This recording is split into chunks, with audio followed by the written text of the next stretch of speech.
আজ আমরা অক্সিজেনের রাসায়নিক ধর্ম নিয়ে আলোচনা করব।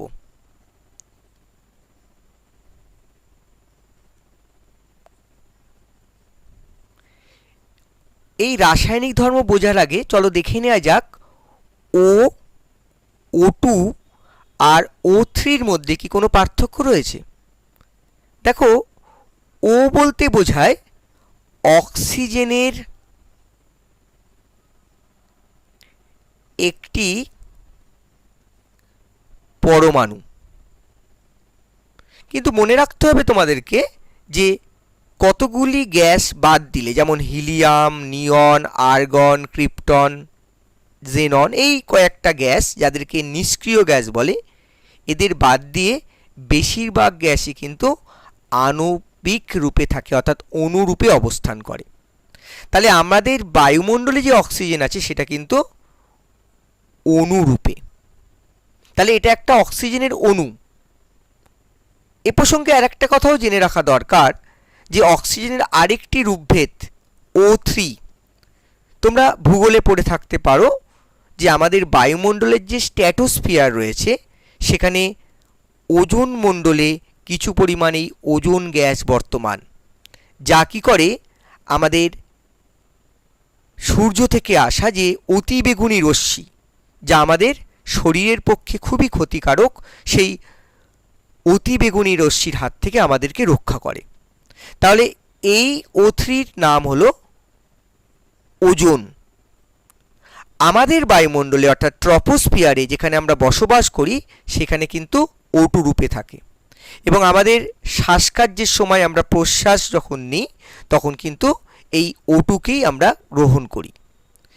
এখানে মনে রাখা দরকার, এই O2-কে যদি উচ্চ উষ্ণতায় নিয়ে যাওয়া হয় সেক্ষেত্রে পারমাণবিক অবস্থায় চলে যায়।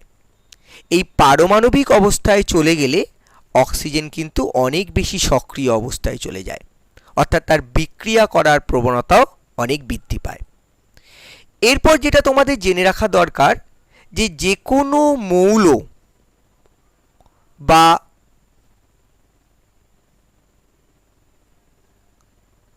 যৌগ যার সাথেই অক্সিজেন যুক্ত হোক না কেন, এই ঘটনাটাকে আমরা বলবো জারণ। এই জারণ নিয়ে আমরা পরবর্তীকালে বিস্তারিত জারণ বিজারণ চ্যাপ্টারে আলোচনা করব। তাহলে আপাতত জেনে নিই, কোনো মৌল বা যৌগের সাথে যদি অক্সিজেন যুক্ত হয় তাকে আমরা বলবো জারণ। দেখো, অক্সিজেন তোমরা দেখবে কয়েকটি মৌল, সোনা, প্ল্যাটিনাম, ক্লোরিন, ব্রোমিন বা আয়োডিন বাদ দিলে প্রায় সব মৌলের সাথেই অক্সিজেন যুক্ত হতে পারে, অর্থাৎ অক্সিজেনের বিক্রিয়া করার ক্ষমতা অনেক বেশি, সক্রিয়তা অনেক বেশি। যেমন এরা ধাতুর সাথে যুক্ত হয় সেরকম এরা অধাতুর সাথেও যুক্ত হতে পারে। এই প্রসঙ্গে বলে রাখা দরকার, অক্সিজেন কিন্তু দাহ্য নয়, অর্থাৎ নিজে কিন্তু জ্বলে না, কিন্তু অন্যকে জ্বালাতে সাহায্য করে। অর্থাৎ কোনো ধাতু বা অধাতু এদের সাথে অক্সিজেন যখন যুক্ত হয়, আমরা দেখব অক্সিজেন যখন বিক্রিয়া করছে তখন অনেক সময়তেই দেখা যায় যে প্রচুর পরিমাণে তাপ এবং আলো উৎপন্ন হয়। এই ঘটনাটিকে রসায়নের ভাষায় দহন বলে, কিন্তু আমরা সাধারণভাবে বলি এগুলি পুড়ে গেল। কিন্তু রসায়নের পরিভাষায় এই রকম বিক্রিয়ায় যেখানে অক্সিজেনের সাথে বিক্রিয়া ঘটছে, তাপ এবং আলো উভয়ই উৎপন্ন হচ্ছে, তাকে আমরা বলবো দহন।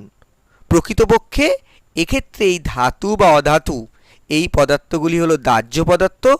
অক্সিজেন তাদের কি করছে, তাদের সাথে যুক্ত হচ্ছে বা তাকে জারিত করছে। এই ধরনের জারণ বিক্রিয়া, অর্থাৎ যেখানে জারণ ঘটছে তার পাশাপাশি তাপ ও আলো উৎপন্ন হচ্ছে, তাদেরকেই আমরা দহন বলবো। এরপর আমরা যেটা নিয়ে আলোচনা করব, খুব গুরুত্বপূর্ণ একটা বিষয়, যেটা হচ্ছে অক্সাইড। অক্সাইড কাদের বলবো?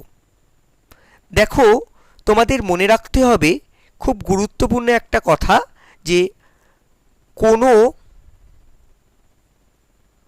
মৌলের সাথে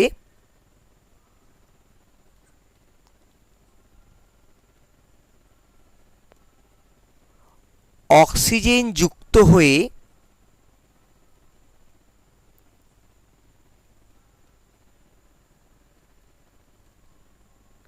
যখন কোনো দ্বিমৌলিক যৌগ উৎপন্ন করে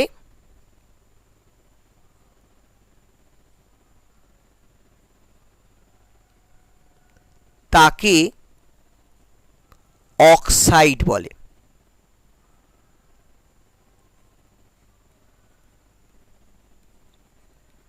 এখানে দুটো কথা খুবই গুরুত্বপূর্ণ। দ্বিমৌলিক যৌগ, দ্বিমৌলিক যৌগ ব্যাপারটা কি? দেখো, দ্বিমৌলিক যৌগ বলতে বোঝায়, ধরো কার্বনের সাথে অক্সিজেন যুক্ত হয়ে কার্বন ডাই অক্সাইড তৈরি করলো। এখানে কটা মৌল আছে? কার্বন আর অক্সিজেন। তাহলে এটা একটা অক্সাইড। কিন্তু যখন তুমি গ্লুকোজের কথা ভাববে, C6H12O6, দেখো এখানেও কিন্তু অক্সিজেন রয়েছে, কিন্তু এখানে কার্বন, হাইড্রোজেন এবং অক্সিজেন 3 রকমের মৌল বর্তমান। তাহলে এটাকে কিন্তু আমরা অক্সাইড বলবো না। একইভাবে সালফারের সাথে অক্সিজেন জুড়ে মনে করো সালফার ডাই অক্সাইড তৈরি করলো, এটা অক্সাইড, কারণ এখানে দুটি মৌল বর্তমান, একটা সালফার এবং একটা অক্সিজেন।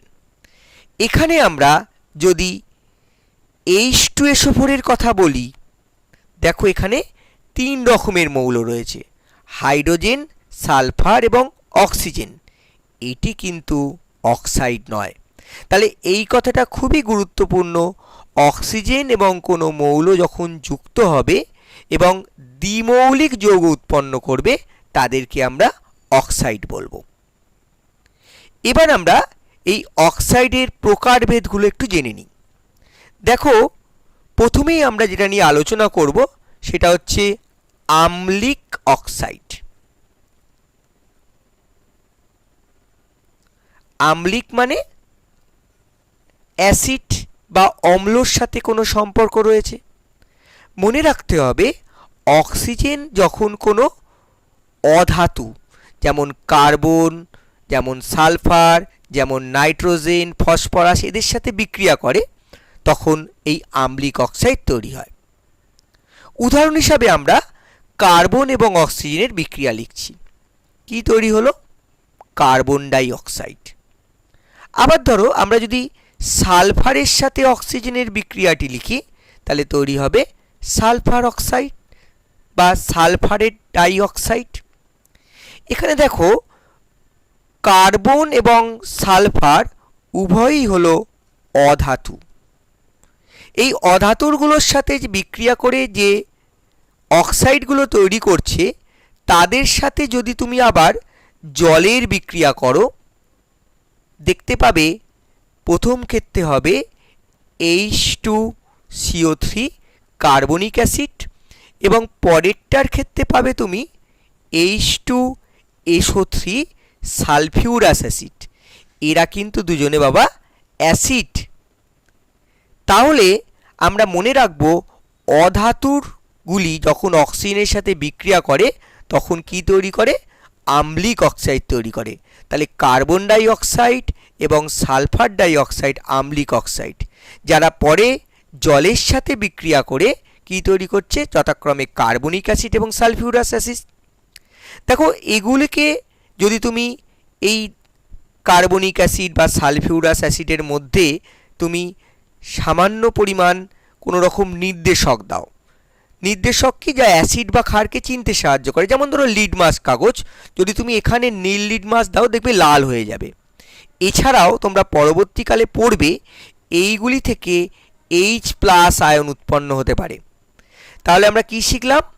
অধাতুর অক্সাইডগুলি আম্লিক অক্সাইড, অধাতুগুলি অক্সিজেনের সাথে বিক্রিয়া করে আম্লিক অক্সাইড উৎপন্ন করে।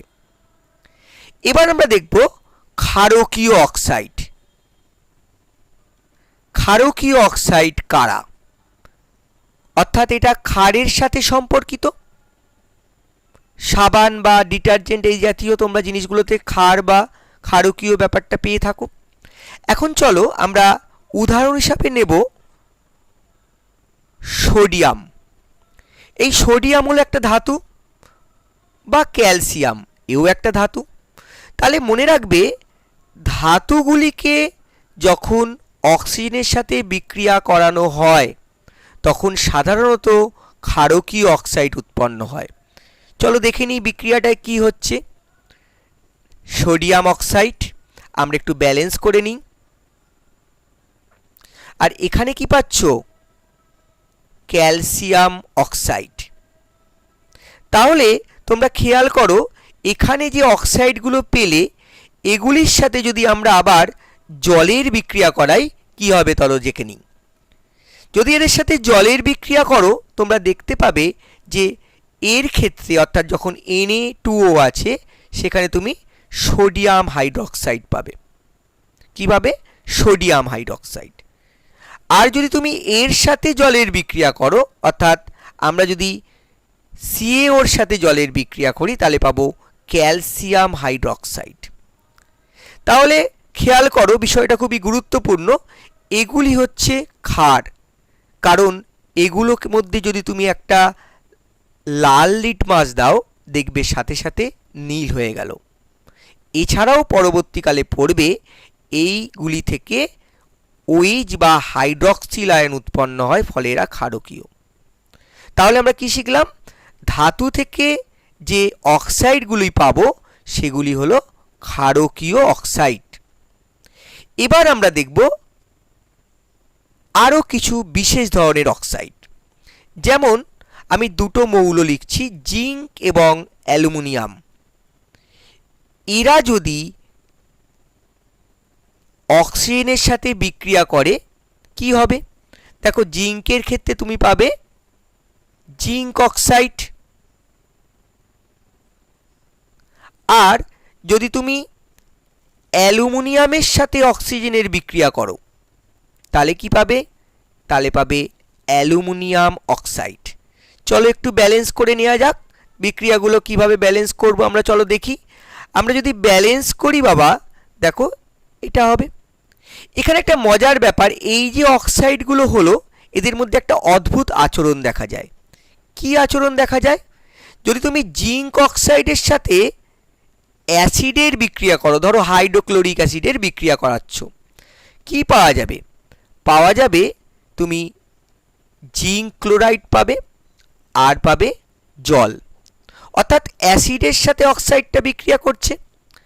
আবার যদি তুমি জিঙ্ক অক্সাইডের সাথে NaOH এর বিক্রিয়া করাও, অর্থাৎ সোডিয়াম হাইড্রোক্সাইড যেটা একটা ক্ষার তার সাথে বিক্রিয়া করাও, সেক্ষেত্রে কি পাবে? সেক্ষেত্রে পাবে সোডিয়াম জিঙ্কেট এবং জল। তাহলে মজার ব্যাপার দেখো, এইখানে যে অক্সাইডটা পাচ্ছ সেটা অ্যাসিডের সাথেও বিক্রিয়া করলো, ক্ষারের সাথেও বিক্রিয়া করলো। এবার পরের উদাহরণটা দেখো। ঠিক একইভাবে অ্যালুমিনিয়াম অক্সাইডের সাথে যদি তুমি হাইড্রোক্লোরিক অ্যাসিডের বিক্রিয়া করো তাহলে কি পাবে? তাহলে পাবে অ্যালুমিনিয়াম ক্লোরাইড এবং জল। ঠিক একইভাবে অ্যালুমিনিয়াম অক্সাইডের সাথে যদি তুমি NaOH এর বিক্রিয়া করো, ক্ষারের সাথে বিক্রিয়া করো, তাহলে কি পাবে? সোডিয়াম অ্যালুমিনেট এবং জল। তাহলে দেখো মজার ব্যাপার, এই দুটি অক্সাইডই অ্যাসিড এবং ক্ষার উভয়ের সাথেই বিক্রিয়া করছে। সেই কারণে এই অক্সাইডগুলি অর্থাৎ জিঙ্ক অক্সাইড এবং অ্যালুমিনিয়াম অক্সাইড এদেরকে আমরা বলবো উভধর্মী অক্সাইড, যেহেতু এরা অ্যাসিড এবং ক্ষার উভয়ের সাথেই বিক্রিয়া করছে। এবার আমরা আরও কিছু বিশেষ ধরনের অক্সাইড নিয়ে আলোচনা করব। যেমন ধরো নাইট্রিক অক্সাইড, কার্বন মনোক্সাইড, এগুলো দেখা যায় অ্যাসিড এবং ক্ষার কারোর সাথেই বিক্রিয়া করে না, তাই এদেরকে বলা হবে প্রশম অক্সাইড। এবার আমরা বিশেষ কতগুলো ধরনের অক্সাইড নিয়ে আলোচনা করব। দেখো, সোডিয়ামের সাথে যখন অক্সিজেন যুক্ত হয়, যোজ্যতা অনুসারে কি হবে? সোডিয়ামের যোজ্যতা 1, অক্সিজেনের যোজ্যতা 2। তাহলে আমরা যদি এদেরকে যুক্ত করি, এদের সংকেত পাওয়া যাবে কি? Na2O, যাকে আমরা সাধারণ সোডিয়ামের অক্সাইড বলবো। এবার যদি দেখো, যোজ্যতা অনুসারে যা অক্সিজেন যুক্ত হওয়ার কথা তার থেকে বেশি অক্সিজেন জুড়েছে। বেশি অক্সিজেন জুড়েছে মানে দেখো, সোডিয়ামের সাথে যে অক্সিজেন জোড়ার কথা, তোমরা দেখো দুটো সোডিয়ামের জন্য একটা অক্সিজেন জোড়ার কথা বা যুক্ত হওয়ার কথা, এখানে দেখো দুটো সোডিয়ামের জন্য দুটো অক্সিজেন জুড়েছে। তাহলে এখানে অক্সিজেন যোজ্যতা অনুসারে যা থাকার কথা তার থেকে বেশি থাকার কারণে একে আমরা বলবো পার অক্সাইড। তোমরা কথাটা শুনে থাকবে হাইপার টেনশন। হাইপার টেনশন মানে যার উচ্চ রক্তচাপ রয়েছে। তাহলে হাইপার বা পার কথাটির অর্থ হচ্ছে যেখানে বেশি রয়েছে। তাহলে এখানে অক্সিজেন থাকার কথা ছিল কতটা? আমরা একটা থাকার কথা, সেখানে দুটো রয়েছে, অর্থাৎ অক্সিজেন যেহেতু বেশি রয়েছে একে আমরা বলবো পার অক্সাইড। অর্থাৎ এই যৌগটার নাম হলো সোডিয়াম পার অক্সাইড। এই প্রসঙ্গে আরেকটা উদাহরণ জেনে রাখো, NaO2। দেখো, আমরা যদি ঐকিক নিয়মে করি, দেখো এখানে একটা সোডিয়াম প্রতি কটা অক্সিজেন আছে? দেখো দুটো সোডিয়ামের জন্য একটা অক্সিজেন। তাহলে একটা সোডিয়ামের জন্য ঐকিক নিয়মে কি আসবে? আমরা পাবো হাফ অক্সিজেন রয়েছে। এখানে কি রয়েছে দেখো, দুটো সোডিয়ামের জন্য দুটো অক্সিজেন। তাহলে একটা সোডিয়ামের জন্য কটা অক্সিজেন রয়েছে? একটা অক্সিজেন। আর লাস্টের উদাহরণটা দেখো, একটা সোডিয়ামের জন্য দুটো অক্সিজেন। তার মানে এখানে অক্সিজেন যা রয়েছে অক্সাইডের থেকে পার অক্সাইডে আরও বেশি রয়েছে। আর এই যে উদাহরণটা দেখলে একে বলা হচ্ছে super oxide, sodium super oxide. পরবর্তীকালে তোমরা এটা নিয়ে আলোচনা করা হবে। তাহলে যেখানে যোজ্যতা অনুসারে যা থাকার কথা তার থেকে বেশি থাকে তাকে বলা হয় পার অক্সাইড, যদি আরও বেশি থাকে তাকে বলা হবে সুপার অক্সাইড। তাহলে সোডিয়াম সুপার অক্সাইড NaO2। এ প্রসঙ্গে আর একটা কথা জেনে রাখা দরকার, পার অক্সাইড যখন হয় এই বিশেষ ধরনের একটা বন্ধন থাকে, এই বন্ধনটাকে বলা হয় পারক্ষ বন্ধন। পারক্ষ বন্ধন। যেমন দেখো, এখানে যদি আমি দুটো সোডিয়াম জুড়ি তাহলে হবে সোডিয়াম পারক্সাইড। এখানে যদি আমি দুখানা হাইড্রোজেন জুড়ি তাহলে হবে হাইড্রোজেন পারক্সাইড। এই চশমার মতো দেখতে বিশেষ ধরনের বন্ধনটাকে বলা হয় পারক্ষ বন্ধন। যেখানে পারক্সাইড তৈরি হবে সেখানে এই বিশেষ ধরনের পারক্ষ বন্ধন উপস্থিত থাকবে। এবার আমরা যেটা নিয়ে আলোচনা করব, আমরা দেখো আগেই বললাম যে অক্সিজেন কোনো মৌল বা যৌগের সাথে যুক্ত হলে তাকে জারণ বলা হয়। যেমন একটা খুব গুরুত্বপূর্ণ উদাহরণ নিয়ে আমি আলোচনা করছি। দেখো, অনেক সময় তোমাদের জিজ্ঞেস করে দুটি বর্ণহীন গ্যাসের বিক্রিয়ায় একটি বাদামি রঙের গ্যাস উৎপন্ন হয়, উদাহরণ দাও। দেখো, NO, যার নাম হচ্ছে নাইট্রিক অক্সাইড, নাইট্রিক অক্সাইড, যেটি কিন্তু বর্ণহীন। এর সাথে যদি অক্সিজেনের বিক্রিয়া করো এটাও কিন্তু বাবা বর্ণহীন। তাহলে এদের মধ্যে কারোরই কিন্তু কোনো বর্ণ নেই। কিন্তু এদের যখন বিক্রিয়া করানো হয়, এদের মধ্যে পরস্পরের সাথে যখন বিক্রিয়া ঘটে তখন তৈরি হয়, আমরা কি তৈরি হয় দেখব, বাদামি রঙের একটা গ্যাস নির্গত হয়। অর্থাৎ তুমি দেখবে এদের বিক্রিয়ায় তৈরি হচ্ছে নাইট্রোজেন ডাইঅক্সাইড, যেটা বাদামি রঙের। তাহলে এইটাও বর্ণহীন, এটাও বর্ণহীন, এদের বিক্রিয়ায় বাদামি রঙের একটি গ্যাস উৎপন্ন হলো। এই প্রসঙ্গে আর একটা কথাও জেনে রাখো, এটাও কিন্তু একটা জারণ বিক্রিয়া। কারণ দেখো তোমরা, এখানেও কি হলো, এখানেও অক্সিজেন যুক্ত হলো একটি যৌগের সাথে। এরকম বিভিন্ন জারণ বিক্রিয়া আমরা বইতে পাবো। আর একটা গুরুত্বপূর্ণ বিক্রিয়া নিয়ে আমি বলবো। দেখো, আমরা যে খাবার খাই সেই খাবারের বেশিরভাগ অংশ থাকে কার্বোহাইড্রেট। এই কার্বোহাইড্রেটের মূল উপাদান তোমরা জানো গ্লুকোজ C6H12O6। এই গ্লুকোজ আমাদের শ্বাসকার্যের সময়, শ্বসন প্রক্রিয়ার সময় O2-র সাথে যুক্ত হয়, তৈরি করে কার্বন ডাই অক্সাইড এবং জল। এবং এই কার্বন ডাই অক্সাইড জল যখন তৈরি হচ্ছে, তার পাশাপাশি এখানে প্রচুর তাপ তৈরি হয়। তাহলে এই তাপই কিন্তু আমাদের প্রাত্যহিক জীবনে যে ক্রিয়াকলাপ আমাদের জীবনে ঘটে, কার্যকলাপ যেগুলো ঘটে, সেখানে শক্তির যোগান দেয়। তাহলে এটাও কিন্তু একটি আমরা দেখব প্রাকৃতিক জারণ বিক্রিয়া, যা আমাদের বেঁচে থাকার জন্য খুবই গুরুত্বপূর্ণ। এবার আমরা যেটা নিয়ে আলোচনা করব, দেখো আমরা আগেই পড়েছি যে অক্সিজেন গ্যাস প্রস্তুত করার যে পদ্ধতিগুলো ছিল, এছাড়াও কয়েকটা পদ্ধতি নিয়ে আমরা আলোচনা করছি। যেমন দেখো, যদি তুমি এই যে পদ্ধতিটার কথা বলবো আমরা, এখানে মনে করো নেওয়া হয়েছে সোডিয়াম পারঅক্সাইড।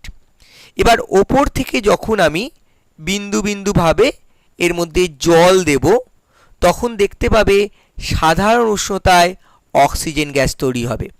অর্থাৎ সোডিয়াম পারঅক্সাইডের সাথে যদি তুমি জলের বিক্রিয়া করো, তাহলে কোনো উষ্ণতার প্রয়োজন হয় না, দেখবে তৈরি হবে অক্সিজেন গ্যাস তৈরি হবে এবং পাশাপাশি তৈরি হবে সোডিয়াম হাইড্রোক্সাইড। তাহলে এটা এমন একটি বিক্রিয়া যেখানে কোনো উষ্ণতার প্রয়োজন হয় না। এরকমই আরেকটি বিক্রিয়া হলো হাইড্রোজেন পারঅক্সাইড। এর মধ্যে যদি অনুঘটক রূপে তুমি ম্যাঙ্গানিজ ডাইঅক্সাইড দাও, আমরা আগেই আলোচনা করেছি অনুঘটক বিক্রিয়ায় সরাসরি অংশ না নিয়ে বিক্রিয়াটার গতিকে ত্বরান্বিত করে। দেখা যাবে হাইড্রোজেন পারঅক্সাইড ভেঙে গিয়ে অক্সিজেন এবং জল তৈরি করছে। তাহলে এটিও একটি সাধারণ উষ্ণতায় ঘটা অক্সিজেন, অর্থাৎ অক্সিজেন এই প্রক্রিয়াতেও আমরা সাধারণ উষ্ণতায় পেতে পারি। আরেকটি গুরুত্বপূর্ণ, আমরা যদি জল নিয়ে জলের তড়িৎ বিশ্লেষণ করি, ধরো একটা হচ্ছে পজিটিভ, একটা হচ্ছে নেগেটিভ, অর্থাৎ এটাকে আমরা জানি অ্যানোড আর এটাকে আমরা ধরো ক্যাথোড। তো দেখতে পাবে এই অ্যানোডের মধ্যে অক্সিজেন গ্যাস উৎপন্ন হচ্ছে। কিভাবে তৈরি হচ্ছে সেটা আমরা পরবর্তীকালে তড়িৎ বিশ্লেষণ চ্যাপ্টারে বিস্তারিত আলোচনা করব। এবার সবশেষে আমরা যেটা নিয়ে বলবো যে কিছু কিছু পদার্থ আছে যারা অক্সিজেনকে শোষণ করতে পারে, যেমন পাইরোগ্যালেট, পটাশিয়াম পাইরোগ্যালেট বা কিউপ্রাস ক্লোরাইড, যারা কি করে অক্সিজেনকে শোষণ করতে পারে। আবার কিছু কিছু ধাতু রয়েছে, যেমন Au সোনা, Ag সিলভার, প্ল্যাটিনাম, প্যালাডিয়াম, এরা কি করে এদের পৃষ্ঠতলে ধাতব পৃষ্ঠে অক্সিজেন গ্যাসকে দেখা যায় দুর্বলভাবে আবদ্ধ করে রাখতে পারে। অর্থাৎ এদের যে পৃষ্ঠতল, ধাতব পৃষ্ঠে অক্সিজেন গ্যাস আটকে থাকতে পারে। এই ঘটনাটাকে বলা হয় অধিশোষণ।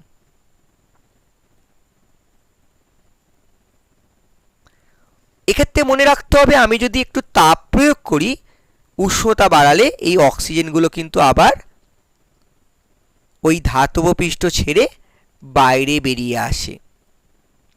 এই ছিল আজকের বিষয়। আশা করি তোমাদের বোঝাতে পারলাম। ধন্যবাদ।